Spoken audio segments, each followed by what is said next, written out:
If you're looking for a way how to grow in your designer career in an organized and structured way, then you are in the right place, because this is Designer Skills Tracker, and it's a workspace that I have built inside of Notion based on a skills matrix kind of framework. And in my day job, I am a design operations manager, and I have used this same framework for my own career growth. And obviously the team that I work with also uses this framework. So it's kind of, tried and tested in real life scenarios. And this skills tracker, think about a table where there's rows and rows and rows of different kinds of skills and competencies, and they are divided into seniority levels. So you have your junior, your mid, your senior, and your lead designer, right? So this workspace, instead of being like this flat 2D table that you can just look at and read, this workspace is more interactive and kind of built to be this usable and actionable space for you to actually physically track and plan your skills growth. This skills tracker is going to be useful for a variety of people. So for example, if you are starting out in your design career and you want to land your first junior role, same way as if you are already a junior or a mid or a senior looking for a promotion. And this is also useful for design team leads who want to help their team, build the necessary skills and get their seniority levels in a kind of, trackable and actionable way. Let's have a look at the template itself. So the first thing that you can see here is the action items board. And I'm going to come back to it a little later because I want to scroll down to the skills matrix itself. Now, when we scroll down here, what you see right now is that I am filtering senior designer level skills. So for example, if I were a mid designer, I would be filtering senior designer skills so that I know what I need to work on. All the skills are divided into areas of expertise. So you have your design capabilities, your design principles, customer-centric and analytical thinking, and so forth. So you can expand and collapse these for a better overview. But each skill is a page on its own. I'm going to show you in a minute, but I want to look at the progress column first because I have added 3 kind of statuses for each skill. So it's needs work, getting there, and consistent.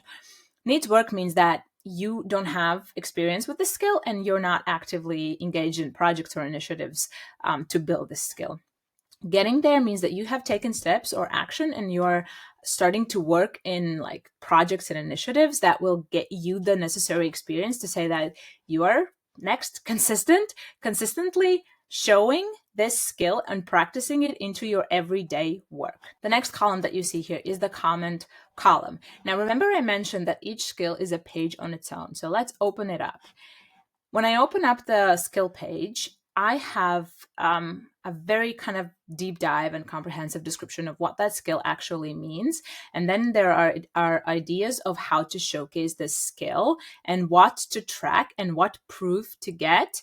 And then at the bottom here, there's a section how I'm practicing this. And this is the space where you would write specific examples like I initiated a project X that delivered Y and improved this and this metric. So these are the things that you would write here. Now, for an overview kind of purposes, if I close this down, if you open this up, maybe you have a quick thought or a quick metric you want to note down, and you don't want to kind of open this template and open a specific skill page, you can quickly come in here in the comment column and just leave a note for yourself or something that you just need to have at a glance next time you come in here without actually opening this up and scrolling to the bottom and writing your own kind of separate note. The next column is the action items. And this is where this column links together with the action items board at the top. So both of them are interlinked. So whenever you add a new action item here in this column, it will appear on this board and you will be able to track its progress or its priority level. And remember, Notion is highly customizable. So you can add more properties and more different kinds of views, whatever you need to make sure that it works for you. So I have purposely left this template as simple as possible, adding as little detail as possible so that you can customize it for your own needs, so that you're not overwhelmed with coming in and there's like tons of different properties and you have no idea what to do with them. For example, if we look at the communication area of expertise, you can see that currently I don't have any action items here. So let's say masters complex documentation and improve standards. So let's say you've had a discussion with your manager and they say, yes, you can definitely practice this skill if you, for example, document our Figma workflow and share it with juniors. And that's what you do. You click in here and you write, create docs of Figma workflow. Sorry for mistakes when I write. Create docs for Figma workflow and share with juniors. Sorry.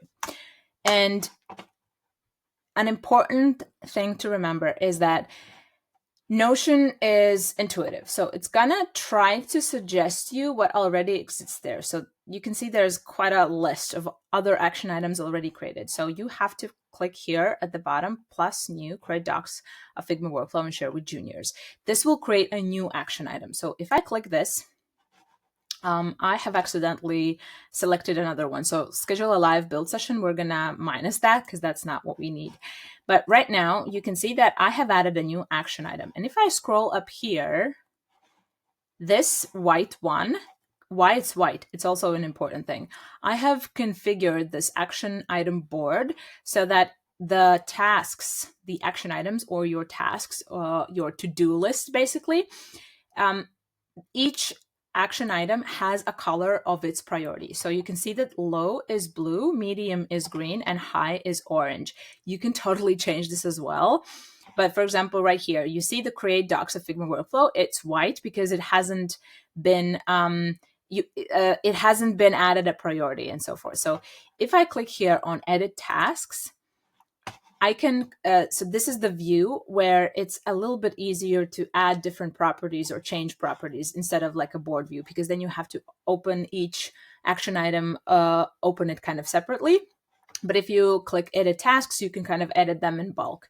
And now you can see that this is a task. You can see which skill it is linked to. So each time you create an action item in the same row with the same skill, like the skill that you need, it's going to show, it's going to be linked with the skill. Now I can set that this is a low priority because it's not like an upcoming campaign. There's no specific due date. It's something that you can do on the side when you have the time. So let's say it's a low priority. Let's say that you actually already started to work on this document. So let's put it in progress. And like I mentioned before, you can add any other property you want. If you want, you can add a due date. If you want, you can add, I don't know, stakeholders name that you are working with so that you don't, I don't know, forget, or it's easier to have an overview of like which stakeholders you're working with. So if we go back to the board, we can see that, see, this is now blue because it's low priority and it's in progress. So this is how the template works. And you can see that it's pretty straightforward and it's easy to track your skills. And there's one more thing that I can suggest of how you customize it for your own needs. So you saw that, for example, here, if you open it up, you have like this, how I'm practicing this, and it's at the bottom of every page. So maybe you want to have that information more visible. And if you are sharing this, skills matrix with your manager and you want them to kind of come in here and instead of clicking through pages, you want them to see the whole picture like right then and there, then I would also suggest that you create another property, which could be easily called metrics and proof or something. Or again, I'm not writing correctly. Oh my God, the typos. Let's call it metrics.